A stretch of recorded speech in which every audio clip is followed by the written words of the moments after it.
Hi, I'm Scott Hanselman. This is another episode of Hansel Minutes. Today, I'm chatting with John Kattenhorn. He's the CEO of Implicita Group. They were established in 2012 as a bespoke software solutions company. And he's going to talk to me today about the scale problems and why IoT, why the Internet of Things is hard. How are you, sir? Hey, Scott. Yeah, I'm good. Thanks. Yeah, yourself? I am very well. Thanks for chatting with me. We're going to be chatting about Meadow, which is an IoT product from Wilderness Labs. And in the interest of full disclosure, it is worth noting that I have personally invested money in Meadow. That's not why we're talking. It's a coincidence. But because I'm a fan that I put my own money in, I wanted to make sure that our listeners know that I did invest in Wilderness Labs, and I do think it's a great product. Yeah, sure. It's the same for our company too. So we backed their Kickstarter program in 2016, I think it was, when they first come out. We took the corporate, I think it was like one corporate level or something. So we took that primarily because we were just super excited about the concepts and stuff. Well, that's interesting. So think about that for a second. That's actually a good place to start. You're the CEO of a tech company, and you're backing another tech company because you believe in it so much. Does that happen all the time? Yeah. Oh, I don't know. I think it really fitted with our synergy. So we, right from the start, we're a sort of Microsoft first, but not Microsoft only company. We decided that was, the tech stack that we wanted to go really deep on. And then we expanded that into .NET everywhere. So we were already looking for ways to move our IoT projects and stuff to sort of a .NET stack. And we were trying a few different things out, and it just kind of come up. So, we got really excited about the sort of full implementation of .NET. And we kind of got in touch with the guys and have pushed on the project ever since. I've heard from people in the consulting space and in the startup space that I don't know if it's a myth or not, but they're basically saying that like startups don't do .NET and that like you can't run a whole consulting company on just .NET. What do you think about that when you hear statements like that? It's never affected us. I mean, we've been pretty lucky in terms of our engagement. We have a good reputation for doing hard things well, particularly at scale with .NET. Some of the latest things we've done, we've had like 1 million live users in a game, all powered by, .NET Core. I think it's a little bit of a hangover maybe from the framework days, like full framework days. And, we haven't quite shed that yet. But from the Meadow perspective, you do have to like orientate yourself as a .NET developer a little bit. But that's more to do with, hardware limitations and, battery consumption and that kind of thing. So you've got a team that has expertise in .NET, and you're using it on the back end. Like you said, you're scaling a game to 1 million, concurrent users.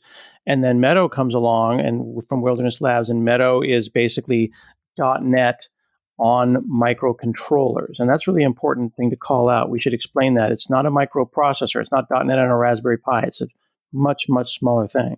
Yeah, absolutely. I mean, the microprocessor based, has a place, somewhere on the edge in a static location, perhaps with a, reliable mains feed of electricity. But most of what we call IoT was kind of solar powered, battery backed. We needed like super low battery consumption. We needed the things to run in standby for, many days, before the sun came back out again. So all of the other sort of microprocessor based kind of solutions that have been around for a while weren't really suitable for us. And predating like Meadow, we'd built IoT stuff with PICs and, kind of like traditional embedded, hardware and stuff, which was all fine, but, super difficult and a bit like, stepping back into the 70s, to be honest. And so that's an interesting perspective. I was going to ask you, why not just use the tried and true, right? Why can't everybody just learn C? I guess it's because I came to embedded last. I'm quite late to embedded, really. I'm not an electronics engineer, so I and my company came from a kind of like back end, and we were asked really to take over the IoT of a project of a client that was really struggling with reliability. And when we started looking at like the tool chain that the development team were using and kind of like what they had to play with, we were shocked. We were like, where's the kind of testing framework? Where's all the abstraction around the hardware and stuff? So we helped them through good engineering. I mean, we got graph paper out and like figured out they were like overwriting memory in like C, and that was causing all sorts of issues and stuff. So we kind of like got it done, but we were like, there's got to be a better way in the embedded world for like doing some of the stuff that we take for granted in back end stroke enterprise, in terms of, some of the things that are like just now considered the default. Yeah. The idea, like when you were saying that, I'm thinking it's 2024 and we're overwriting memory. Like I remember like writing C in 1992, and I'm like, I just overwrote some memory. And it's very low level, and that has a place, if you're doing the Linux kernel or you're working on the Windows kernel. But if you're just trying to make an application that checks the temperature of the air and the moisture sensors of a farm, that's a business problem, and overwriting memory is kind of a waste of my time. Yeah, I mean, to give you a little bit of background in this, it's actually like an economics problem, really, because what we were trying to do was to provide personal solar energy systems to people in the developing world and allowing them to pay for them over time. So using IoT, if you like, to secure the asset, they make their sort of payments, the system will stay active. But the unit price was like super critical. And a component of that unit price was obviously the labor time it took to write the firmware. And, for the PICs, we were like having to write the bootloader, having to write the over-the-air updaters. First version of that didn't go so well. We bricked 60,000 units. We had to pull them into service centers and stuff. That's where Meadow, I think, is really appealing. It goes beyond, kind of hobbyist. It goes into the enterprise where like you could go to scale and really start to drive down the economic cost of deploying IoT. And that's the thing that really excites us. Right. And I want to make sure that we explain what a PIC is, right? It's a family of microcontrollers, but PICs, programmable intelligent computer, that's been around since 1985, and it's kind of a general term to mean like little tiny embedded systems. Yeah, pretty much, yeah. So family processors, controllers, as you say, and they're really limited on memory, just like everything else. But yeah, we sort of wanted to transition away from that, and that's when, as we came to Meadow, we started to see if we could sort of improve the developability even further. And the thing that really excited us about Meadow, the most recent project, was being able to do a lot of the development work on the desktop. That for us was unbelievable. It literally could give, one of the other engineers that had never done an IoT project and say, okay, here's the workflow, here's the state management we need.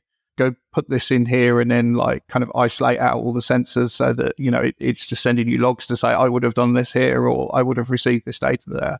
And, we had it running in like 2 days, I think, and it was, completely up and running. Then we took it to a Meadow F7, made a couple of changes in terms of, bringing in the hardware, and then, hey, presto, it's up and running in like another couple of days on top of that. And you think, wow, this is being able to do this on the desktop. I mean, I don't know if you've compiled a Meadow application on the desktop, but on a decent PC, it takes like seconds.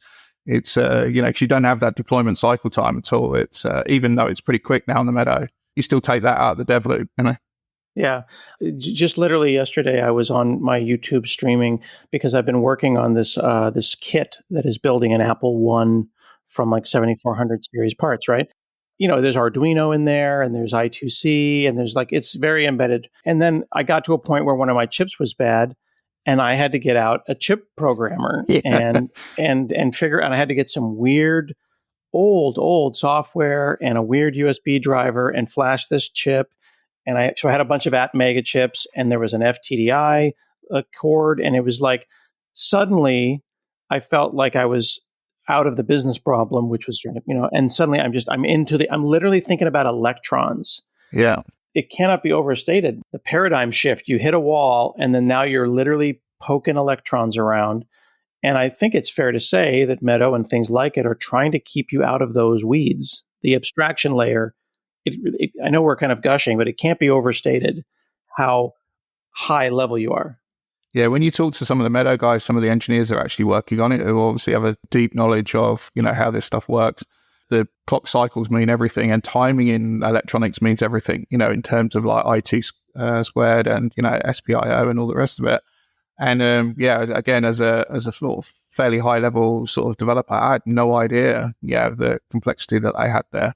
And we're shielding more and more of our developers. I mean, a couple of the guys who worked on the project that we were on had literally never done any embedded at all. They'd literally just been good, solid C# developers, understood the tool chain.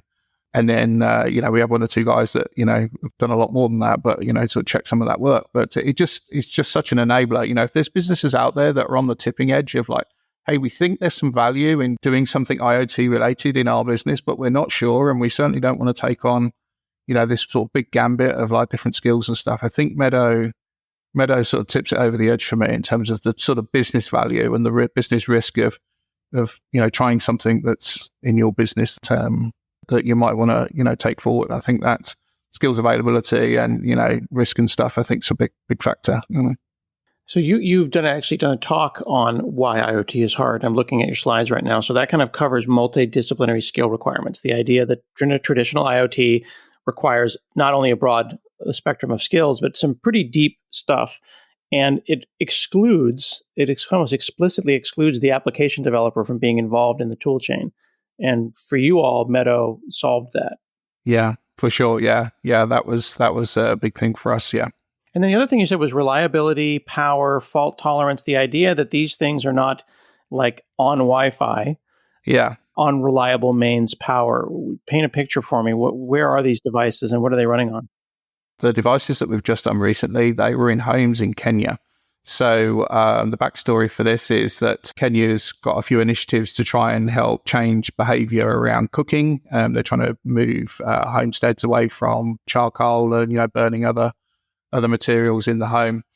And there's some fear around the price of electricity. It's just something that people find difficult to quantify. It's difficult for us to comprehend, where we are. But so we built these units that would basically measure current and do one or two basic things. Would send the data to an app and give them a friendly view of how much this cooking event had cost them, so that they perhaps became less fearful of using the kind of electrical route. And the second thing was actually to collect the data to calculate the carbon offset.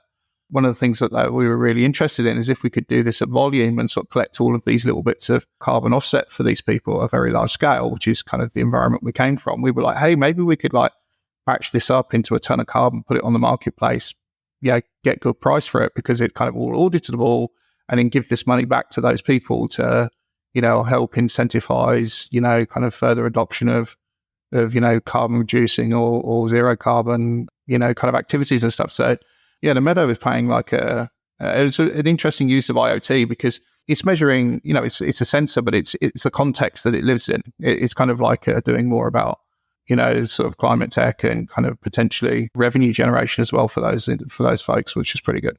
So the Meadow device, the IoT device in this context, is mounted in or around their area, their building. It's collecting data and it's basically brokering it and sending it to a back-end cloud that then goes into a data store that you can then ask questions about this kind of swarm of thousands and thousands of these devices. Yeah, so connected with GSM over MQTT, connected to Azure IoT Hub, and then reading that data obviously as a stream of data and batching it. You can do some anomaly detection as well, just for good governance, is this cooker on too much, or is there something wrong with this cooker, or that kind of stuff. So you could look for anomalies and sort of quarantine that data for further inspection. But by and large, it was just, straight through, batch it into, reasonable levels, grams, I think, of carbon. There's some well understood mathematics, environmental science around the offset, and we just use that really.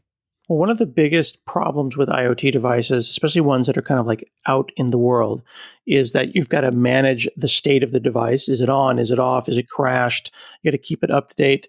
And you've got, data flowing arguably bidirectionally because updates will be pushed down, telemetry is coming back up, and the network might be unreliable. And what if 10% of your fleet is busted? You can't visit their house and hook up a USB cable and fix it. Yeah, it's a really interesting point because, I'm going to sound old now, but back in the day, we had to build all of that stuff ourselves. So, understanding where the fleet was. And interestingly, because we came from a distributed systems background, if you think about your IoT environment as like this giant distributed system where kind of every IoT device is effectively like, quotes a service, quotes with its own state, its own consistency, very similar to sort of digital twin thinking, then it becomes a little clearer about, where you need to put the effort in terms of building a reliable system. So, just like microservices that are on transient networks and what have you, we've got these GSM devices that, sometimes whole towers go down, so you'll lose a tower in an area of the country, and then that will wipe out, connectivity to like a large number of those devices, and you've got to wait for that tower to come back online. And of course, all those devices will all rush to do their reconnects and then try and send you all of that queued data. So there's little subtleties around, peak load and, exponential back off and stuff, which again, from a back end perspective, a lot of the developers will recognize in terms of like things that you do in distributed computing, and and of course we've got some great libraries in .NET which already solve some of these problems, which are great. You can just lean on those without having to reinvent the wheel. So these things are occasionally connected. Let's say that the network is down for a couple of days. There's storage, though. It could be storing that data locally. Yeah. So it does it basically. So what it does is that we actually use threading just like you'd expect in a normal .NET application. So we've got one thread that's running the sensors and and queuing all of that data, and then we've got another thread that's checking the connectivity availability and using the real-time clock to like figure out if it's ready to send the data and stuff. So just like you're able to think on a sort of .NET application you're running on a PC or in the cloud or whatever, you can think in the same way. You can't start up 2,000 threads. There's no sort of weather simulation possible on a Meadow, but as long as you're cognizant of the capacity of the hardware you've got, you can just use exactly the same patterns, and that's one of the great things about you're just taking cognitive load off of the developer, and you're hammering on the business problem. You're not worrying about some of the other stuff. The idea that there's threading just seems completely like unhinged to me. Like I'm trying to get my head around how that works. You know what I mean? Yeah. Like you said, you can't, it's not computationally intensive, but it's like, oh, I just need this to run in the background. Because that's the kind of thing a business person says is, oh, I just. Yeah. Can you just? Yeah. I don't see why you can't just. Yeah, real-time clocks. I mean, even that, just setting reliable time is like non-trivial in these things, right? It's like, well, if it doesn't get network time, what does time look like? So, there's some things which, you wouldn't recognize the difficult problems until you start to tackle IoT at scaling, and you're like, hey, what if this thing can't see the NTP server? It now thinks it's like 1st of January 2010. What do we do then, That's a funny point, actually. One of the things that became complicated that I don't think anyone ever talks about it became complicated in the last maybe 10 years is your machine, whatever it is, your light bulb, your phone, your computer has to know the right time, because now we're connecting to HTTPS. Yeah. In the old days, who cares what the time is? I'm just going to do a get. But now everything's secure. So now you've got certificate management and the entire crypto stack on a microcontroller, which would be a business problem, which would be a technical problem, rather, you'd have to solve that has nothing to do with these folks' cookers in Kenya. Yeah, no, absolutely. That's dead right. And in fact, we're, some of the early work we did with connecting up to the IoT Hub, we were like, why the heck won't this thing connect? We were doing everything correct. And then we realized the time was out, and the time was out by sufficient enough that as you're out, IoT was like, hey, the time's too far adrift, you can't connect. So you've got to have like good, reliable time, like you say now. And once it's set, you're good. There's a reliable, real-time clock in the Meadow, so it's all good. So over-the-air updates, like how do you deploy updates to the app, and how do you make sure you don't make a mistake and then, suddenly you're driving out to their house? Yeah, so there's two interesting things about over-the-air updates, because one modifies your behavior. So like if you've got a reliable way of doing over-the-air updates, you feel less frightened to put more firmware out there, maybe fix more bugs more quickly, release more quickly, maybe stay a little bit more agile and a little bit less waterfall, because the risk of potentially making a mistake is mitigated by the reliable over-the-air update. When we didn't have over-the-air at all, or when it was maybe not so reliable, that sort of freezes the business from a culture perspective, because nobody wants that phone call on Saturday morning that says, hey, that firmware we've just rolled out has brick thousands of devices. So having Meadow Cloud and its ability to sort of deploy firmware in a sort of phased and reliable way is absolutely fantastic. It makes it less risky, in order for you to push on new features, new, bug fixes and stuff. It just, again, gets value to your customers more quickly from a purely business sense.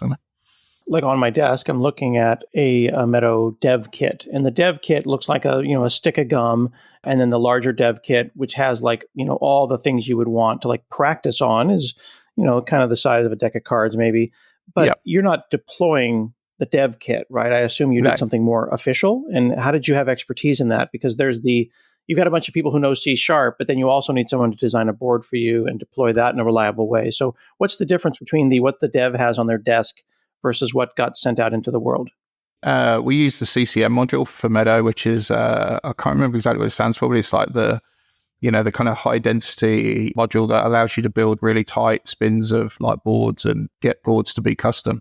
But some of the early prototypes that we sent out, so like the desk prototypes, and we did an early trial, we took Project Lab boards. So the Meadow do a Project Lab board, which is kind of a Meadow built in with some sensors, and it opens up some ports that allow you to put on literally snap in add-ons onto the thing. And we actually sent, I think, about 15 of those out into the field. They were recased, so you couldn't tell that they were lab boards, but we kind of went with that. And then after that, worked with the guys at Meadow to come up with a more bespoke unit when we were confident about volumes and, we could go to manufacturing. But again, the software, Meadow OS, everything, nothing knows. Weirdly, we use dependency injection to pull out which sensors we were using. So there's a slight difference between the Project Lab B3 board and what went into production. And we just had an eye current sensor and use dependency injection. So any .NET developer would understand immediately that we were just exchanging the implementation of this sensor. And it would look up and say, oh, I'm running on a Project V3 board. Okay, I need to do this. And then it would be oh no, I'm running on a CCM production board. I need to do that. So it's pretty cool. Well, I want to ask this question. Now that you understand all of this, you've got experience as a company. Is this a new business for Applicita? Are you going to start becoming IoT experts and this opens up a whole division? Yeah, we've had enough interest, and particularly in Meadow and some of the sort of expertise that we've, as Meadow has sort of started to become more understood in the market. We think there is a real business opportunity. We're talking to 2 or 3, I'd say they were small to medium size businesses that were sort of more electronics focused and less back end focused. So like HVAC and people that are building reasonable quantities of devices which now have to be connected, floor heating, kind of HVAC units, that kind of stuff. And there's a whole sort of market out there of people that feel excluded, I think, because the big guys can just hire, big multidisciplinary teams. They can kind of really hammer on the iterations of stuff. But then the smaller companies out there that maybe want to start building connected devices and offering, their particular products or their business value, they feel it's a bit excluded. And if they've got some guys that are, doing some stuff in the back end on .NET and they recognize, hey, and we're the sort of company that we're not done until if there is an internal team, that they're fully up to speed, so we will saw our own branch off. In this case, it would be, handing over all of that .NET code for Meadow and making sure that they could maintain it themselves. Yeah. Folks that listen to the podcast know that I have a bias towards C#. I've done C, I've done C++, I've done Java, I've done all the languages, but I keep coming back to C#. And selfishly, to your point, if you've got guys and gals that have C# experience, it doesn't matter if they're ASP.NET developers or web forms or WinForms or whatever, it's very comfortable. It's the language that they know. And then when you sit down, and I have experience doing this with a Meadow application, and you go, oh, I get this. Yeah, okay. Yeah. You derive from Meadow app. Okay, that's cool. Oh, this is a pin. Okay, and it's just, and to your point, you just used dependency injection. It's so nuts, and I mean that in a positive way, that you're using dependency injection on a microcontroller and it works. It's just such a joy. It's very comfortable.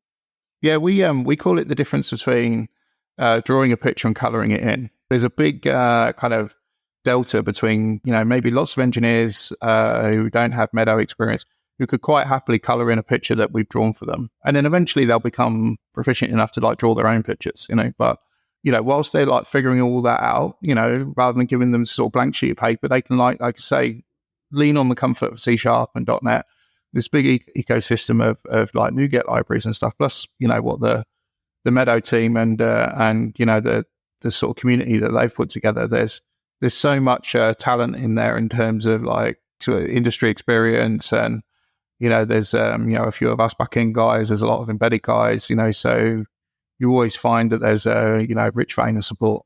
Very cool. Well, thank you so much, John Kattenhorn, for chatting with me today. No problem. It's a pleasure. Yeah, great to be on the show. We have been chatting with John Kattenhorn, CEO of Applicita.